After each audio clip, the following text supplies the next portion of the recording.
question. People with bipolar, anxiety, depression, paranoia, mental health issues, will you recommend that they practice meditation? And if so, what method of meditations should they practice?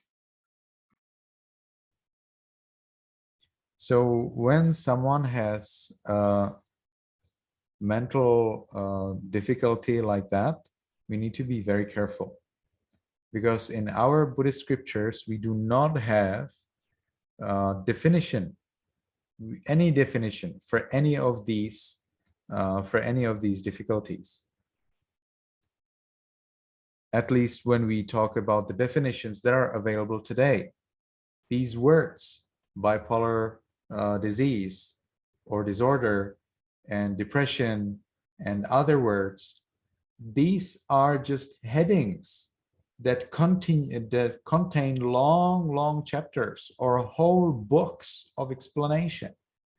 Without that explanation, the word is misleading. You need to know this explanation so that you can understand this word. But in our scriptures, there is neither that explanation nor the word. How can we ever take these words and these explanations and try to somehow screw them on the Dhamma, the teachings of the scriptures, where there is no such mention and no such concept? Our scriptures and the Buddhist teachings is for the mentally healthiest, not for healthiest, for the healthiest. There is no way how you could find anyone depressed or with bipolar disorder or any other disorder or schizophrenia or mania or postpartum depression and that kind of thing. No, zero. There is nothing like that in our scriptures. There are cases of people who are sad, who are angry, who are desperate. Yes, we have that. But that is not definition of these disorders.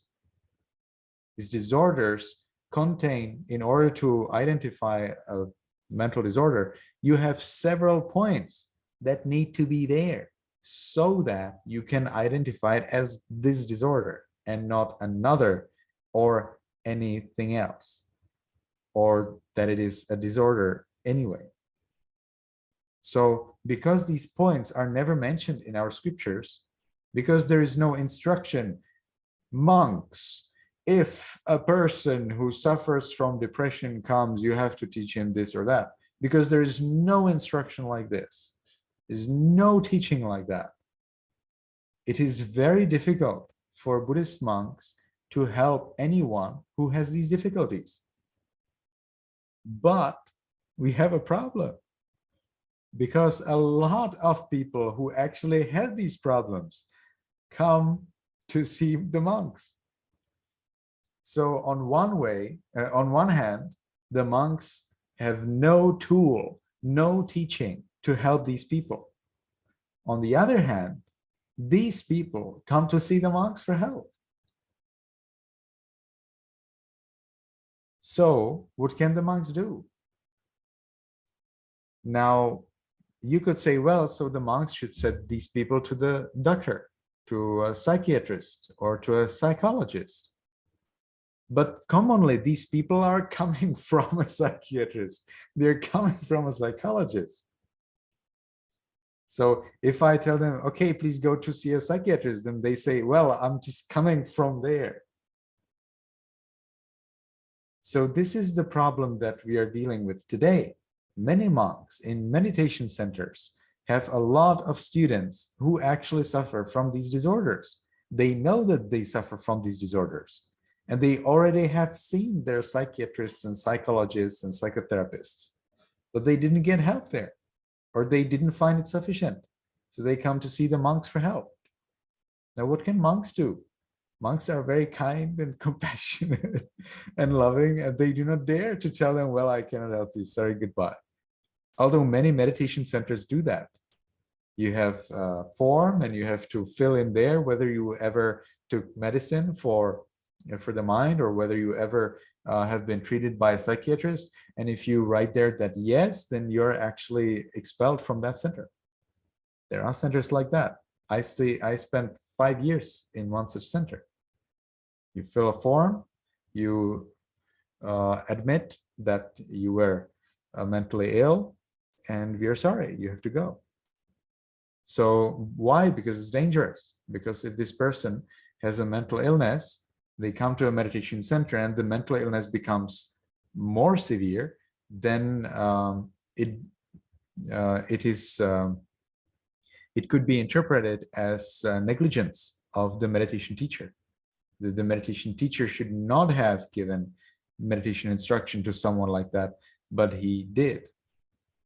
So I personally believe that monks and nuns should connect with psychiatrists, psychologists, and psychotherapists.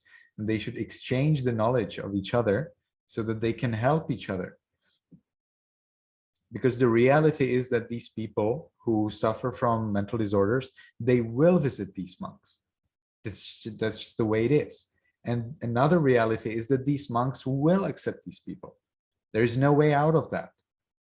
So the solution is not that the monks will expel them. The solution is that monks have some kind of understanding of what's going on and what to teach these people and what not to teach these people, how to teach these people. At this moment, I don't know. And I would say that about 50% of Czech people who come to see me here in the Czech Republic have exactly that problem. They are coming to see me from a psychiatrist, from a psychologist. Some of them still take their medicine. What can I do? Can I tell them, no, sorry, bye-bye? Probably not. So what can I do? So I teach them 15 minutes loving kindness meditation. And then I ask them, what does this do with you? But I have no idea what can it do with them. And if they have some problem, I don't know how you call it in English, I'll have to use a dictionary. Attack. Do you call it a fit? If they have a fit or attack, mental, if the disorder comes up to the surface and they suffer from their disorder, and like they have that kind of attack period, then I don't know what to do. And I would not even recognize it because I don't know how that attack looks like. I don't know how it starts. I don't know how it proceeds. I don't know how it ends. I don't know what are the possibilities. I know nothing. I know totally nothing. And these people come to see me and they meditate according to my instruction. And many of them, they don't even tell me and I don't even know them. They just watch my videos in YouTube and in Facebook and they just follow. Every day they listen to my instruction. These 15 minutes, basically the instruction I gave you today, a little bit shorter one.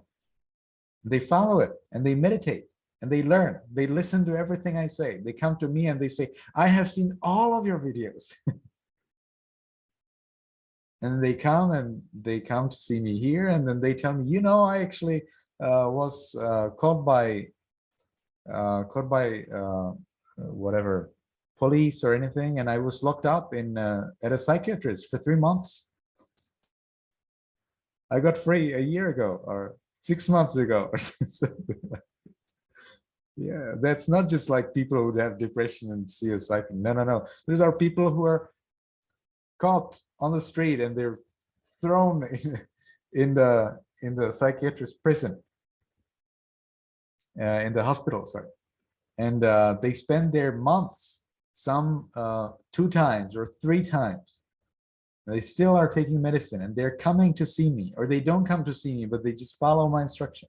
I have no idea what to do if they start to have a kind of attack period, because I have no idea how it looks like. So yes, psychotic episode, thank you. So my intention is that by August this year, I will follow a master's degree in clinical mental health counseling in the Liberty University of Virginia. and that I finally at least learned what is this that the people who come and receive my help is, so that at least I recognize, hey, that's too much, I need to stop, or I need to give them a different object, or I need to lead them somewhere else, or I need to ask them to go somewhere else, or to see a psychiatrist, or to resolve it this way or another way. Because those people will come to me and they form a large portion of the Buddhist community that I have created here around me in the Czech Republic. And this Buddhist community is the reason why I can exist in a under a roof and have something to eat. So I'm dependent on that community. I cannot just tell them, you know what, you have been at a psychiatrist, I don't talk with you anymore. I cannot do that. All right. But it's better for me to learn, and because I have that support, and I have the support from the Vietnamese people, by the way, to study this program, and I'm enthusiastic to learn it, and I believe that this is something that will improve what I already do. I think it's good. And then maybe I can share some of the important knowledge with my students, with other monks, with other nuns, and maybe prevent worsening the conditions of the people who come to meditate. We see many people come actually mentally healthy to a meditation center, and they leave mentally ill. There are cases like that as well. Now, if I know what are these mental disorders, what are these difficulties, then I will be able to prevent this kind of trouble. And I will be able to spread it and teach it to others so that they can avoid this kind of trouble. And instead of harming others, they really help as they're supposed to. So for the time being, I am of no help for anyone who has mental disorder. But I believe that if you follow your psychiatrist or your psychologist or your psychotherapist's instructions, and if they allow you to follow my meditation method, then probably it's okay.